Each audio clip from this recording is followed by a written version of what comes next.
Veamos o estudiemos rápidamente las funciones elementales, que como su nombre lo dice, pues, por la forma que tienen dada la regla de correspondencia, son fáciles de recordar. Además son, digamos, utilizadas con mucha frecuencia. Son aquellas funciones que se usan con mucha frecuencia y acá describiremos algunas de ellas. Una de ellas es la función constante, como su nombre lo dice, pues es constante. ¿Correcto? Su gráfica, la gráfica de toda función constante siempre es una recta horizontal o paralela al eje X. Y igual a 5, por ejemplo, es una recta que corta el eje Y en el punto 0,5. Y igual a menos 7 es una recta que corta el eje Y en el punto 0,-7. ¿No? El dominio de una función constante es todos los reales y el rango es el único punto donde lo corta el eje Y, en este caso C. Entonces significa que si nosotros decimos, a ver, jóvenes, tratemos de graficar f de x igual a menos 3. Ah, bueno, entonces tenemos acá lo siguiente, ¿eh? ¿Cuál es la gráfica de esta función?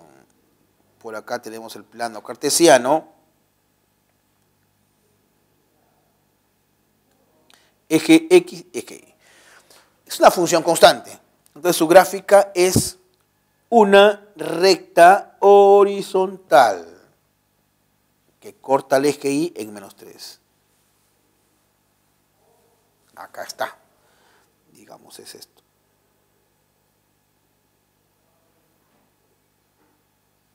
Esa es la gráfica de esta función. Una recta paralela al eje X. En otras palabras, una recta horizontal que corta el eje Y en menos 3. ¿Cuál sería el dominio? Son todos los reales. Y el rango es el conjunto unitario cuyo único punto es menos 3. Entonces podríamos decir acá lo siguiente, ¿no? El dominio de esta función es el conjunto de los reales, mientras que el rango es un conjunto unitario cuyo único elemento es menos 3. Muy bien, pasemos rápidamente a ver la función lineal, que es otra función elemental. La función lineal, o también llamada función de primer grado. La regla de correspondencia de una función lineal es f de x igual a ax más b. Ax más b, es la regla de correspondencia. Acá vamos a destacar tres aspectos, a ver, pongámonos de acuerdo. Primero, vamos a identificar la regla de correspondencia, luego la gráfica de la función y finalmente la extensión. ¿A qué nos referimos con extensión? Dominio y rango. Entonces, en toda función lineal, siempre va a tener como regla de correspondencia una expresión de este tipo, donde a y b son números reales. Quiere decir entonces que f de x igual a 3x menos 5 representa una función lineal, porque tiene esa forma, ax más b, donde a es 3 y b es menos 5. El dominio y el rango de la función lineal siempre van a ser los reales. Es más, podemos decir que la gráfica de una función lineal siempre es una recta que tiene un determinado ángulo de inclinación, que puede ser agudo u obtuso. Bien, veamos ahora la función cuadrática o también denominada función de segundo grado. En este caso, esta función cuadrática es y igual a x al cuadrado. ¿Cuál es la gráfica de una función cuadrática de esta forma? De esta forma, ojo, ¿ah?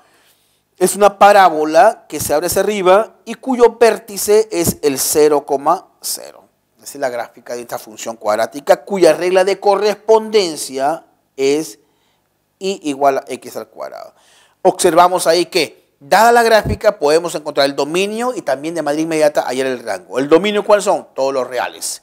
Mientras que el rango es el intervalo que va desde 0, cerrado, hacia más infinito. Una función cúbica es tal que su regla de correspondencia es y igual a x al cubo. La gráfica es tal como la podemos observar por acá, corta el eje x en el punto 0,0. Podemos decir que tanto el dominio como el rango son el conjunto de los números reales. A continuación, tenemos dos funciones más dentro de ese grupo de funciones llamadas funciones elementales. Una de ellas es la función raíz cuadrada y otra es la función valor absoluto. La función raíz cuadrada es tal que su regla de correspondencia, por acá está, es f de x igual a la raíz cuadrada de x. La gráfica es tal como aparece, observamos acá, parte del 0,0 y está diseñada precisamente en el primer cuadrante. Entonces el dominio son, ¿qué valores puede tomar X? Todos los mayores o iguales que 0, desde 0 hacia más infinito. Mientras que el rango también se observa ahí en la gráfica que va de 0 hacia más infinito. Dominio y rango de esta función raíz cuadrada así definida es el intervalo que va de 0 a más infinito. Y la función valor absoluto es tal que su regla de correspondencia está dada de la siguiente manera: f de x igual a barra de x, como le llamo yo, o valor absoluto de x.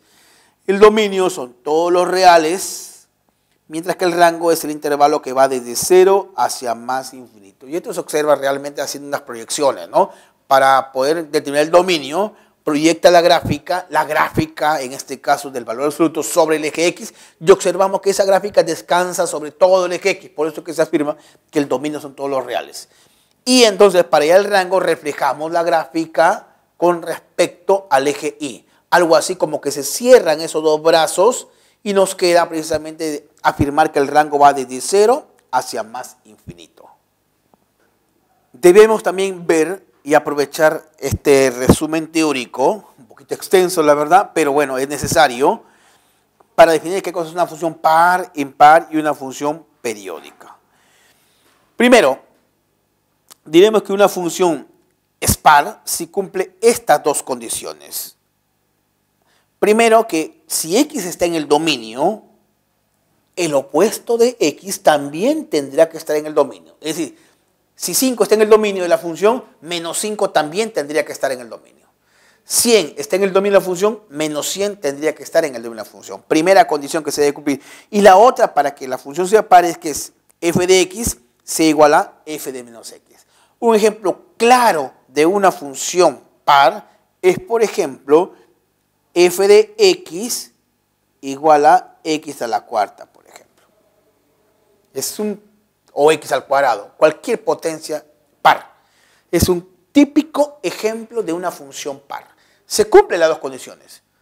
Porque para empezar es una función que está definida sobre todo R. Entonces cualquier valor de x que tomes también lo puedes aplicar para el menos x, dado que el dominio son todos los reales.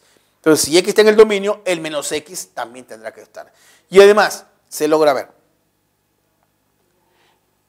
X está en el dominio de la función. Entonces fácilmente podemos ver que menos x también lo está. ¿Correcto? ¿Por qué? Porque el dominio son todos los reales. Todos los reales. Punto número 1.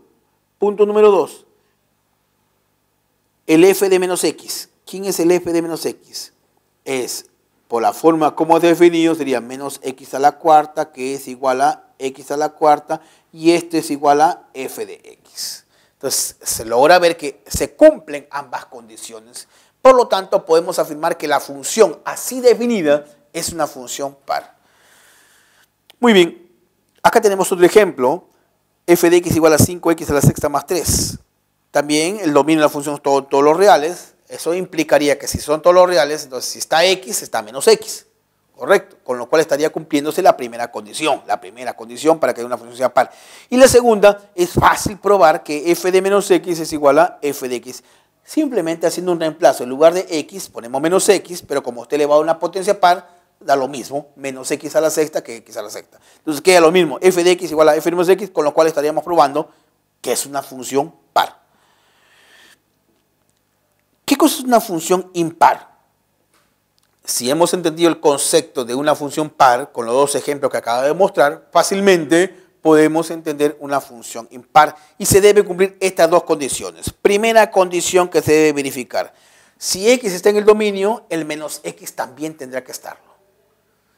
Segunda condición, el f de x es igual a menos f de menos x. Y ahí tenemos un claro ejemplo para una función impar. F de x igual a x al cubo, por ejemplo. Veamos.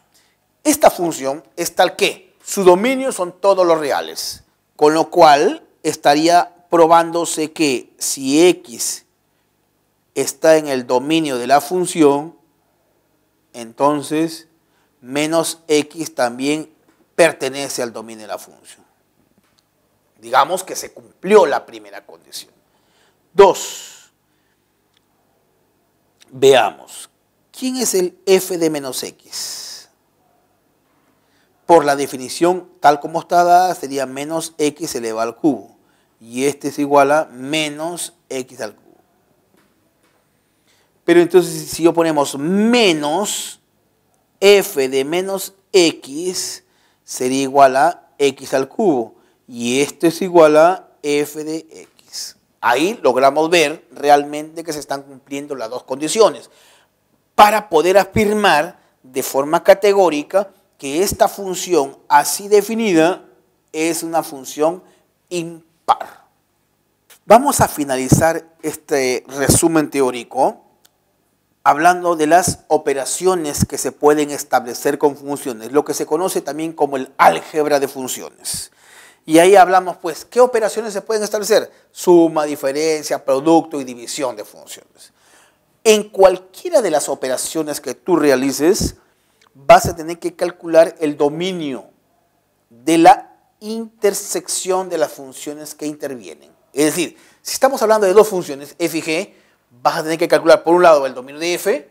Si tienes suerte, bueno, te dan el dominio y si no, ya sabes cómo calcularlo. Entonces, vas a calcular el dominio de f, el dominio de g, tenemos que intersectar ambos dominios y luego sobre esa intersección vamos a calcular el dominio de la suma y la diferencia del producto y del cociente. Esto lo vamos a ahondar, digamos, o lo vamos a explicar con mayor detalle en los ejercicios que vienen a continuación, donde hablemos pues de una suma y ahí como la suma, diferencia es otra función, es posible que se pida, hay el dominio, hay el rango de la suma, de la diferencia, como vamos a ver los ejercicios que vienen a continuación.